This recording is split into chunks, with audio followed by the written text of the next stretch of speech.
APR, American Public Radio. There was a farmer's son, kept sheep all on the hill. And he went out one May morning to see what he could kill, singing, blow away the morning dew, the dew and the dew. Blow away the morning dew, how sweet the winds do blow.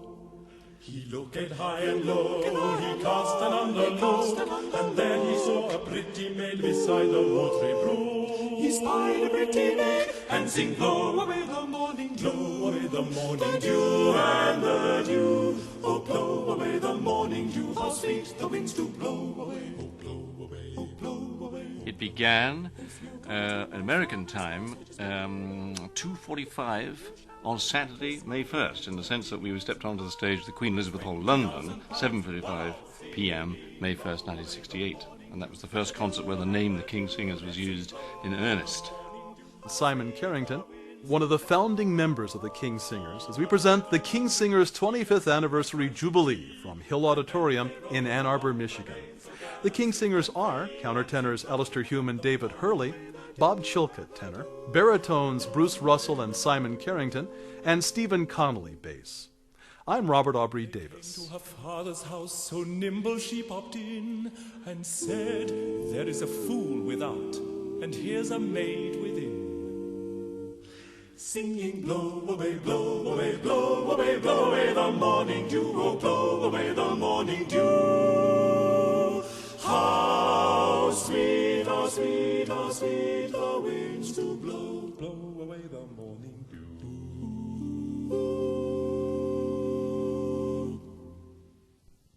We begin the concert with a series of traditional American folk songs arranged by Bob Chilcott. He calls the entire set Simple Gifts.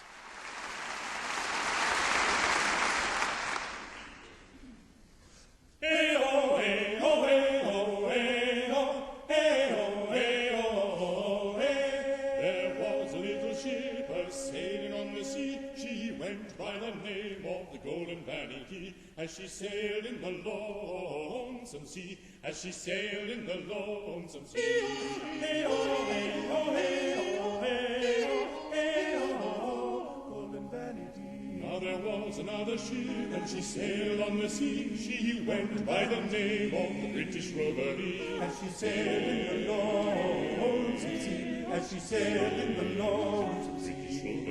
British Roverly. A sailor boy spoke, what will you give me if I should go sing to the British Roverly? If I sing her in the lonesome sea. I'll give you gold and give you fee, said the captain to the sailor of the Golden Vanity. And my fairest daughter, your bride shall be, if you sing her in the lonesome sea. Golden, golden, golden, golden vanity, golden.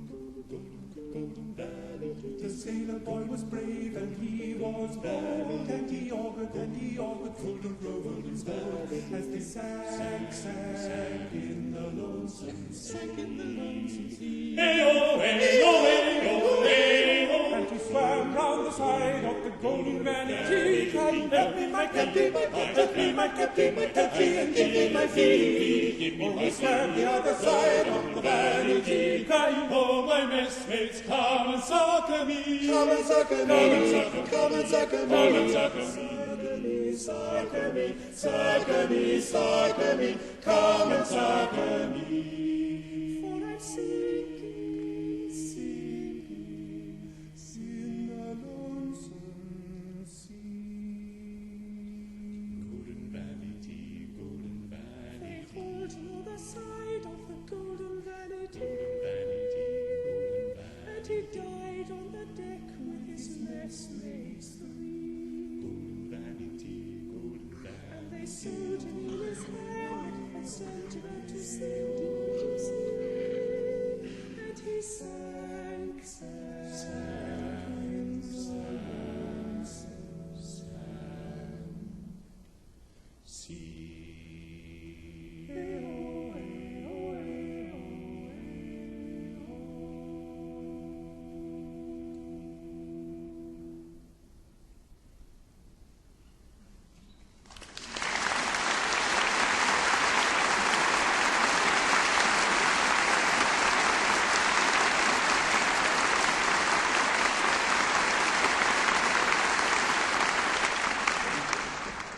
Thank you very much. Good afternoon, and welcome to our 25th anniversary celebrations.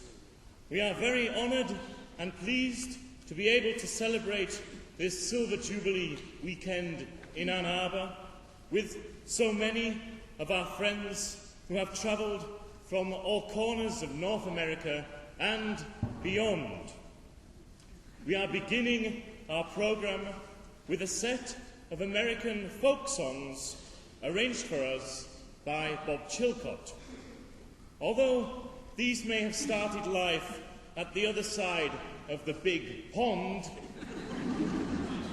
in Great Britain, they are so firmly associated with America that they are, to all intents and purposes, yours and not ours. We opened there with The Golden Vanity, which told the story of an ambitious young sailor who offered to sink a pirate ship, the British Rovery, for a certain sum of money. He succeeded in the sinking. Tragically, however, he didn't survive to collect the dough. We continue now with The Lazy Man, which tells the story of a rather unfortunate fellow who plans to marry the lady of his choice. Now, this chap has a somewhat lazy streak and lets his fields overgrow with weeds. So when he actually gets around to proposing, she responds to him by telling him that if he intends to look after her the way he looks after his fields, thanks, but no thanks.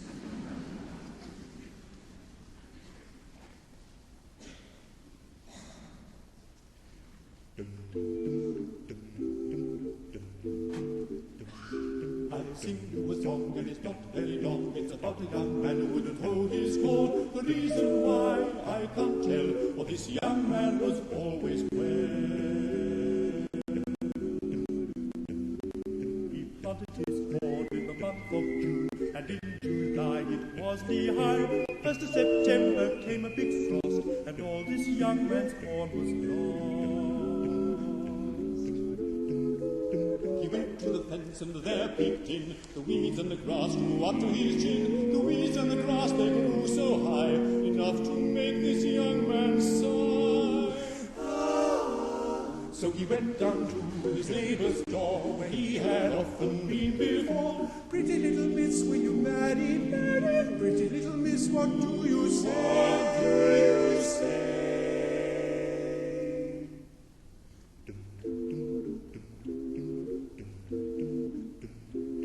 Here you are wanting for to wed, and cannot make your own cornbread. Single I am, single I'll remain, and lazy man I'll not maintain.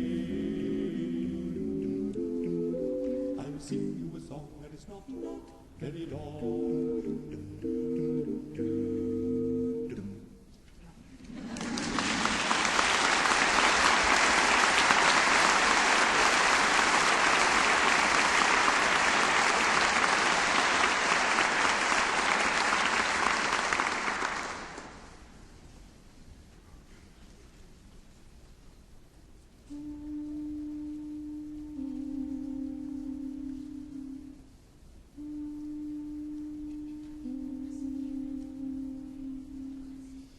Black, black, black is the colour of my true love's hair. Her lips are something wondrous fair. The purest eyes and the daintiest hands. I love the grass on where she stands. Ooh,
That was the beautiful ballad, Black is the Colour of My True Love's Hair.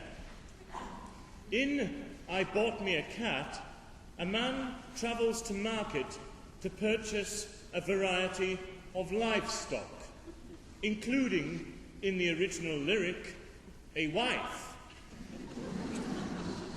However, in these modern times, when the practice of wife buying has somewhat dwindled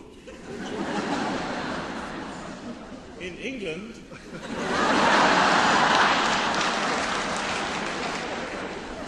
we thought it fit to alter the words slightly at the appropriate point so as not to offend. And we shall end the set with the beautiful Shaker hymn, The Gift to Be Simple.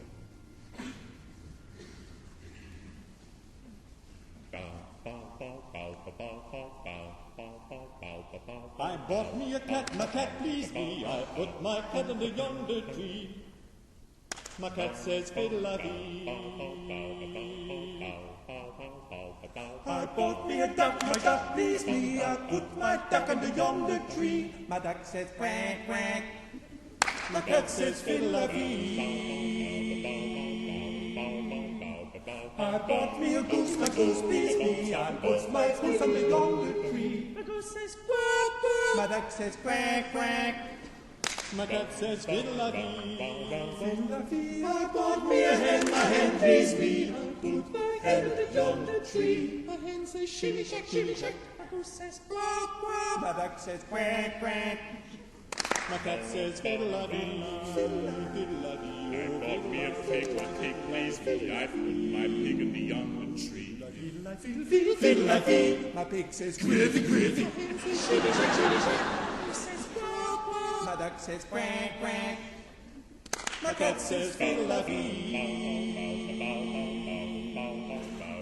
I bought me a cow, my cow pleased me. I put my cow under yonder tree. My cow says ba, ba. My pig says gravy, gravy. My hen says shimmy shack, shimmy shack. My goose says quack, quack. My duck says quack, quack.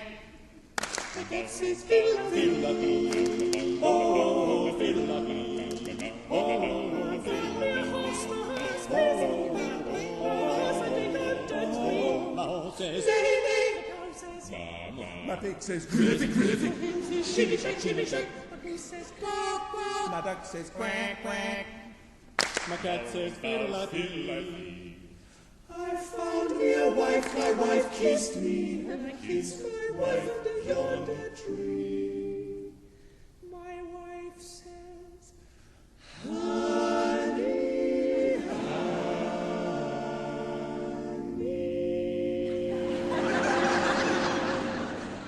Says, nay, nay. Says, bah, bah. My pig says, gravy, gravy. My hen says, shimmy shack, shimmy shack. My goose says, quack, quack. My duck says, quack, quack. My cat says, fiddle-a-dee. Oh, fiddle-a-dee. Oh, fiddle-a-dee. Oh, fiddle-a-dee.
settings of traditional American folk songs arranged by King singer Bob Chilcutt. We heard The Golden Vanity, The Lazy Man, Black is the Color of My True Love's Hair, I Bought Me a Cat, and The Gift to Be Simple.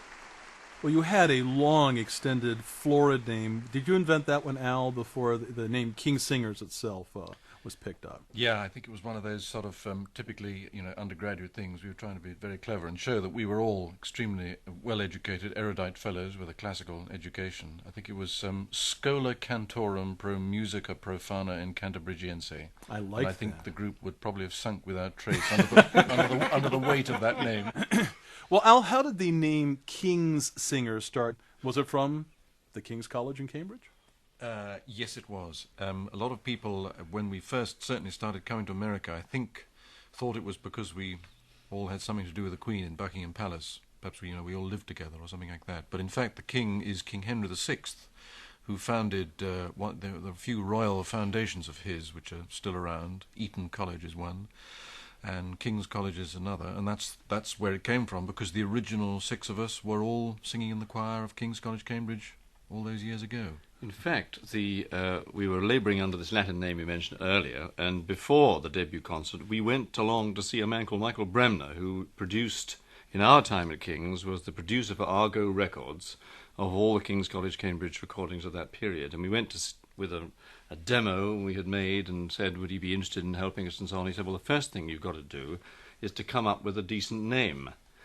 And so we said, well, we've been trying, we've got any ideas? And it was he who suggested, he said, well, what about the King's Singers? And then he said, in addition to that, why don't you register the other name, the King's Swingers, which we did register, but fortunately we've never used.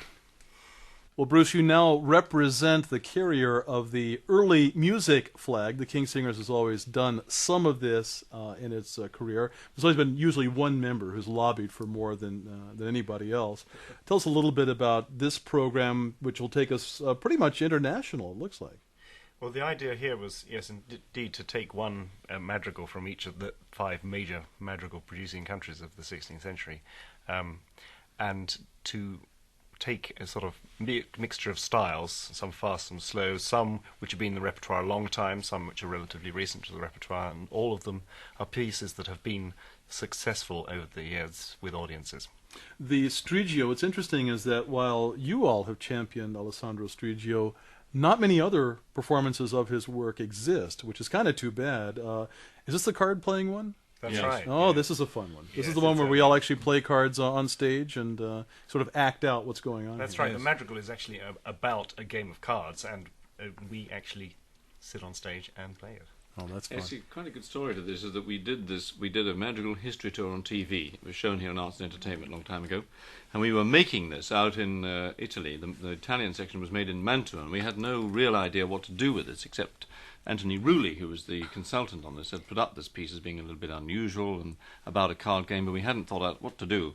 And we learned that in town there was a man called Bill Prizer, who's on the music faculty in the University of California, Santa Barbara, who was an expert in this whole field, and he was in Mantua. What about going around talking to him? So we went around there in the middle of the filming, and he said, well, the game of Primiera, you use this pack of cards, and you do this, and you play this, and you do them like this, and all this sort of stuff.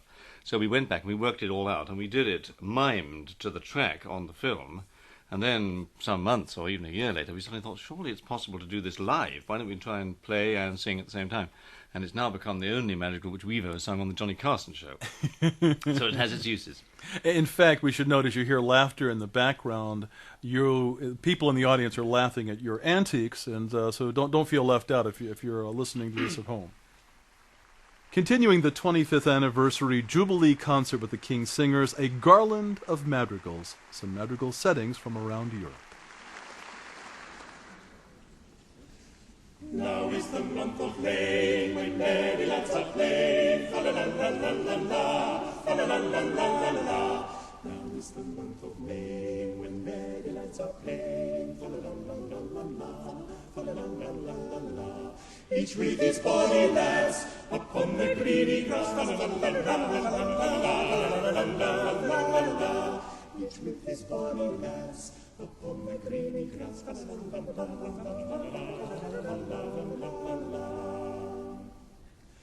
the spring caroling gladness doth laugh the winter's sadness, fa-la-la-la-la-la-la, fa-la-la-la-la-la-la. the spring caroling gladness, of love, of winter sadness, la la la la la la la la la la la.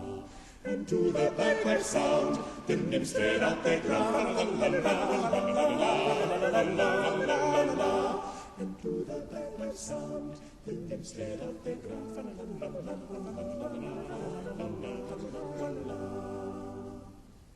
Fine and wise it we musing, you sweet delight refusing, fa la la la la la la, fa la la la la la la. Fine and wise it we musing, you sweet delight refusing, fa la la la la la la. Say dainty nymphs and speak, shall we play barley break, fa la la la la la la. Say dainty nymphs and speak, shall we play barley break, fa la la la la la la.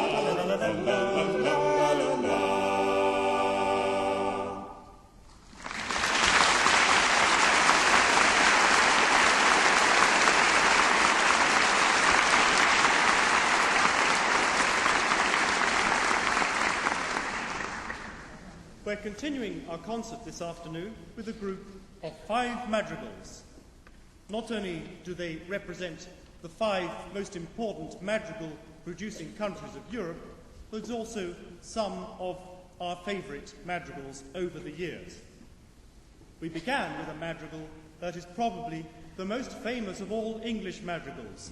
Now is the Month of May by Thomas Morley, and on this beautiful afternoon, 2nd of May, seems especially appropriate. It celebrates the arrival of summer, which has happened here, but very often does not in England, but never mind, we're here and not in England. It describes some of the outdoor activities that the warmer weather makes possible.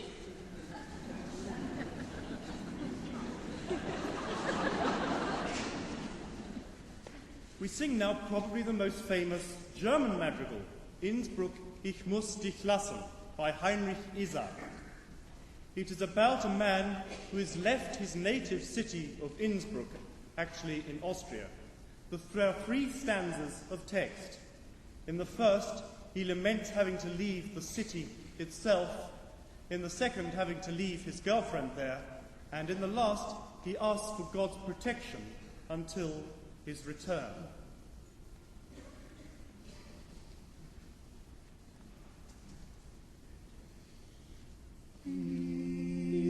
Innsbruck, ich muss dich lassen, ich fahr dahin, mein still Straßen, in fremde Land dahin, mein Freund ist mir genommen,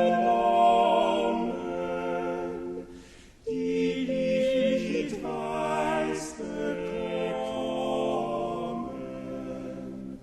wo ich im Elend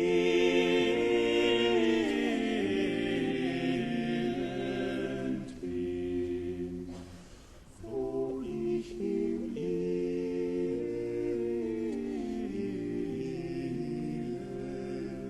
bin.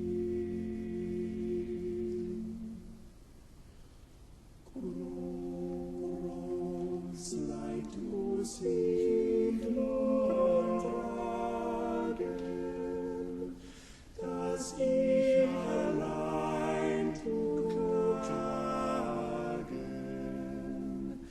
dem liebsten Buhlen mein.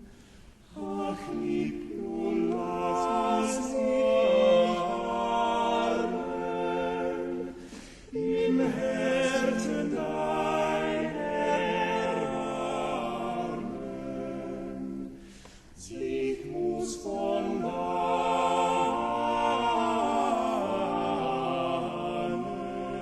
sein. Sie muss von dannen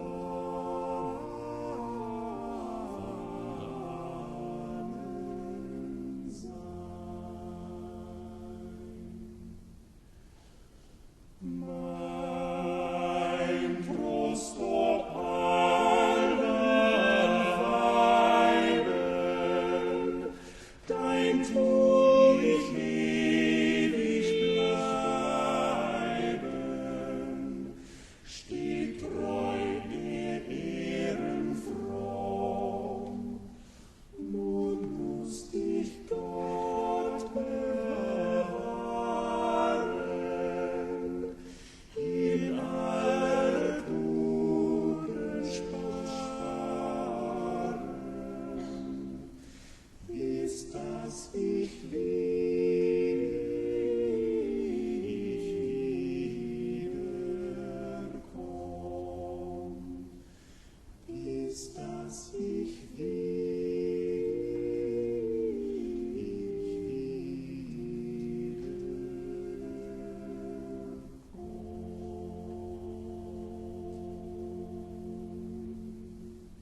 Next we move to Spain for Corte de Espadas. This is about a priest who is praying to God to deliver him from malicious gossip. And the words lenguas malas that recur throughout the song mean evil tongues. As the song progresses, the priest's innocence is cast increasingly into doubt. And at the climax he sings, "Thanks be to God who gives his servants all that they desire."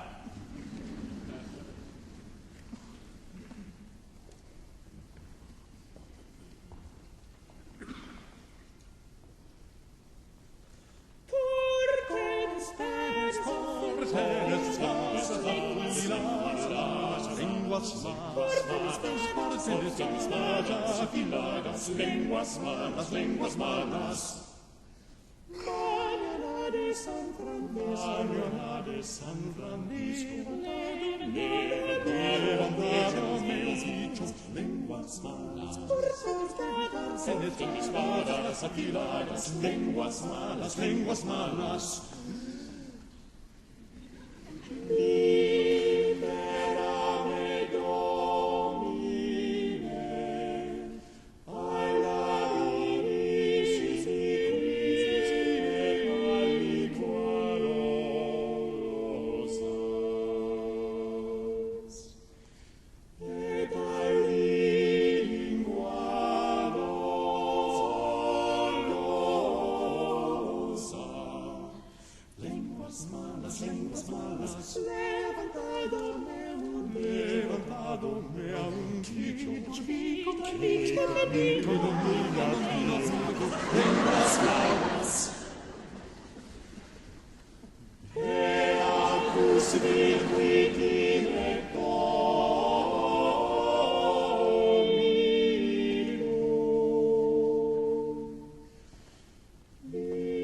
mandatis meus voletinis, lenguas malas, lenguas malas,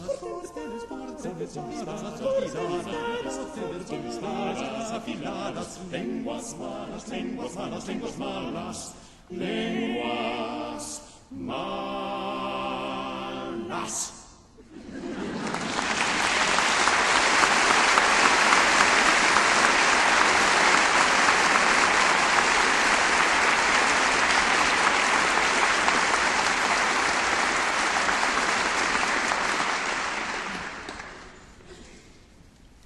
Paisible Domaine by Orlando Lassus describes a city of great beauty, true justice, and high learning.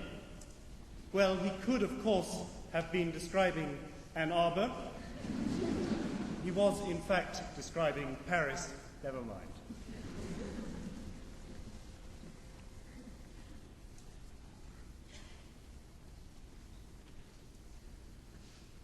Amour,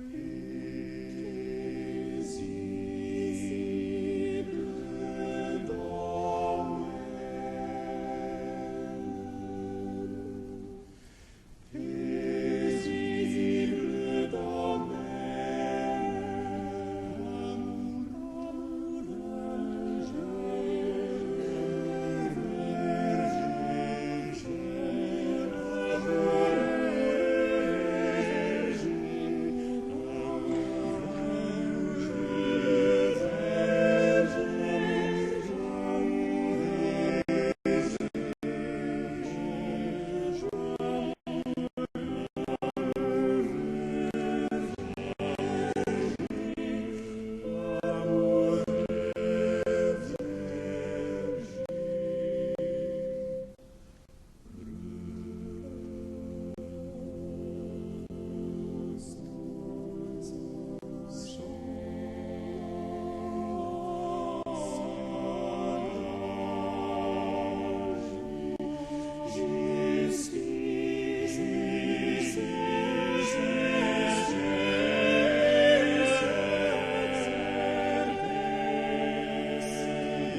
take you quickly and extremely cheaply to Italy and to the small town of Mantua, where we're about to encounter the nobleman Alessandro Striggio, about to play cards with his friends.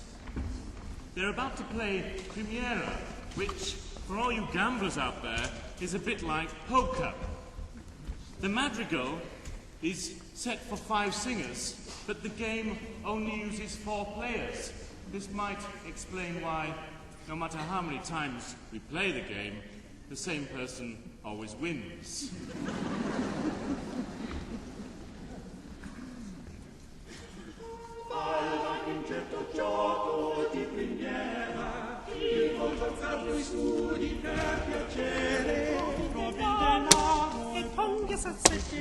Siamo qui in cinque.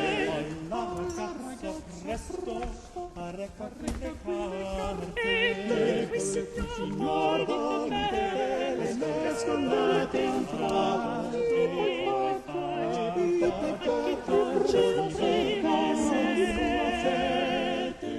con l'atto che si faccia al creditore una dolce solenne romata, una dolce solenne romata. Facciasi portate fuori di caviaro di grossi, e grosso stesso e varasi. Passa, vadimi grosso, ti voglio, e ti voglio, datemi qua.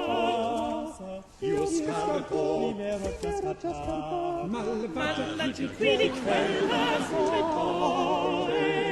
Tutto questo, io mi resta assai, passa a monte, vada il resto mio. Ti voglio anch'io, tutti scartiamo, e Dio Primiera, io appunto i vincitori. Voglio far manco, no, farò Primiera. Eccola qui,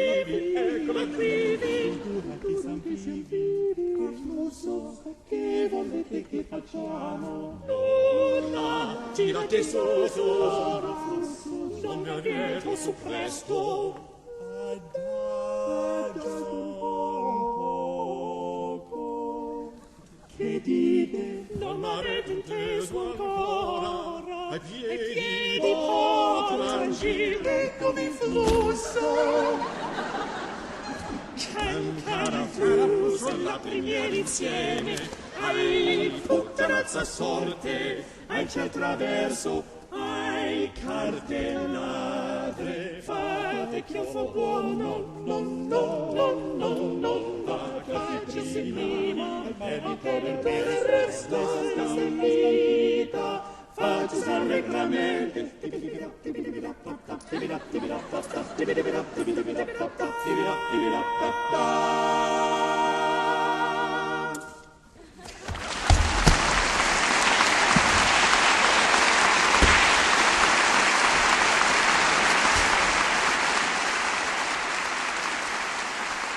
Madrigal settings from around Europe. Thomas Morley's Now Is the Month of Maying, which in fact it is. Innsbruck, Ich muss dich lassen, a farewell to the beautiful town of Innsbruck by Heinrich Isaac. Corten Espadas, an anonymous work from Spain. Orlando di Lasso, Roland de Lasso, his setting of Paisible Domaine, and Il Gioco di Primera, the game of cards called Primera, a setting by Alessandro Striggio. In a way, the commissioning idea was born completely and utterly out of necessity, purely and simply because the programs that we did in the very, very early days, the sort of 65 to 68, 69, the concert program only lasted 2 hours because it included every single piece that we knew, whatever it was. And looking at the concert programs now, it's the most tremendous hodgepodge. I mean, it's a real mixed bag. And so in a way, it was because we began to commission that we were able to, organize a bit of order out of chaos in our programs and find a major contemporary work as a sort of peg to hang the rest of the program round. And of course, it's turned out to be, a tremendous thing, because some of those early commissions, particularly people like Richard Rodney Bennett, who wrote a piece for us way back in 1971, I think, and Paul Patterson, who wrote Timepiece for us in 1973, which is, again, a tremendous sort of international piece. And those sort of things, I think, really got people used to the idea that to have unaccompanied male voice sextet doing contemporary music was not going to be all bad. And I think, there's a certain resistance, or there was perhaps then, to, contemporary music, and people a bit uneasy about it, particularly with a group perhaps they might have associated more with doing madrigals, 16th century Renaissance music, and a few lollipops at the end. Possibly, the commissioned contemporary work regarded as a bit tough, but hopefully we try and win them round. Which leads us naturally, Al, to talking about the Tristan und Isolde, Murray Schafer's work. This is a very remarkable Canadian composer. Yes, he was. He says in his note actually about it that it's a rather different treatment from that better known by Wagner, but he thinks in many ways the simplicity of it is much nearer to the text which he's used, which is his English translation from the German.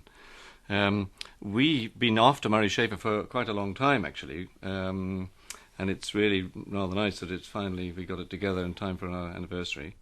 As we turn now to the world premiere of R. Murray Schafer's story of Tristan and Isolde.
Fighting against his own will, and desiring against his own desire. There was a strife within them, for ever has he looked on his earth, and love stirred his heart and soul. Then did honor draw him back. Yet he must needs follow love, for love looks smilingly upon his heart, and held heart and eyes captive, and ever the more he looked into his heart, the more he found that therein was naught but love and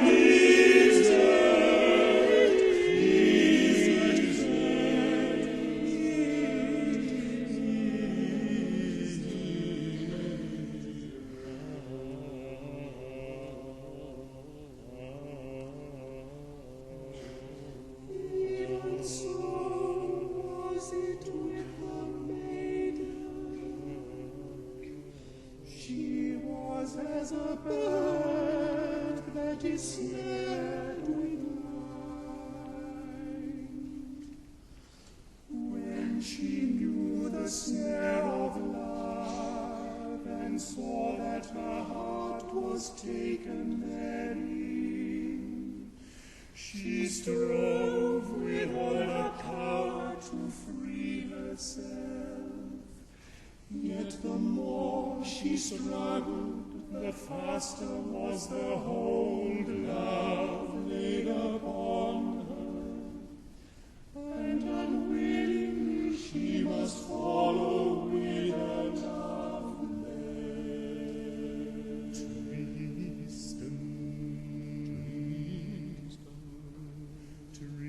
Tristan, never a thought might is a thing save of love and Tristan. Yet fain would she hide heart and eye strove with each other. Now her heart towards him and shade her eyes away.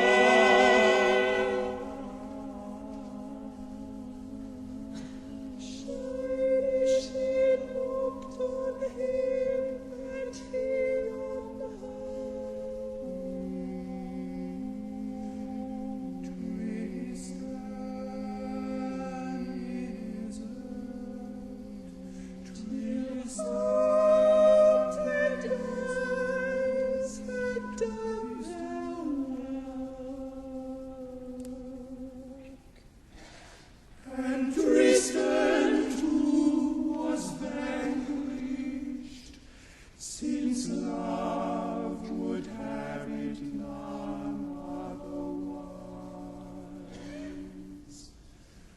Knight and maiden sought each other as often as they might do so, and each found the other fairer day by day.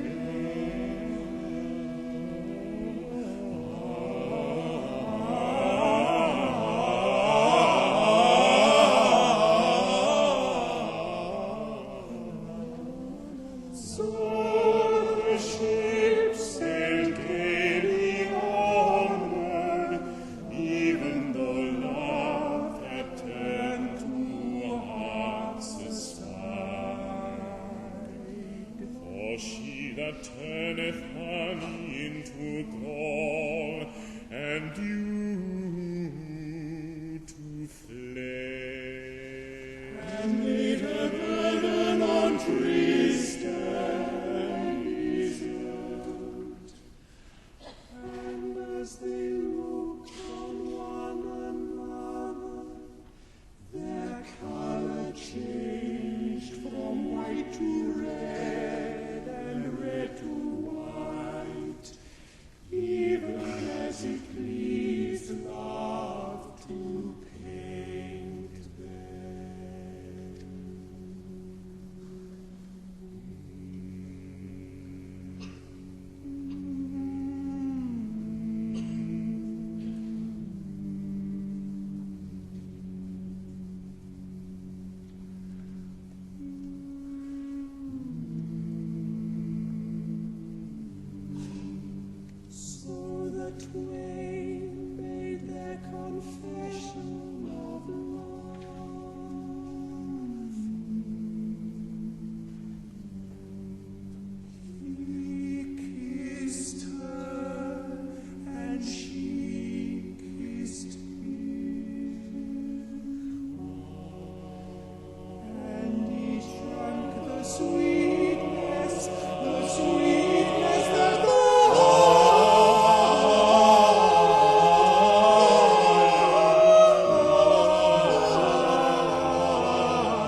that none may know their heart's desire.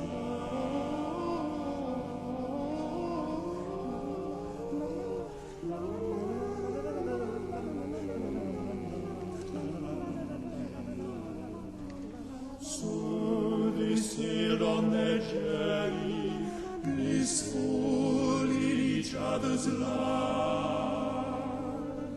yet fearful lest any should espy their secret and sad at heart. When they thought of how fair Iseult must needs be the bride of someone she loved not. When they saw the coast of Cornwall, and all on board were joyous that their voyage was well nigh ended, Tristan and Iseult were heavy at heart. Oh, if they might have had their will, never again would they have looked on land, but sailed the seas together.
In many respects, he must be one of the few people who is really flying the flag for contemporary choral music.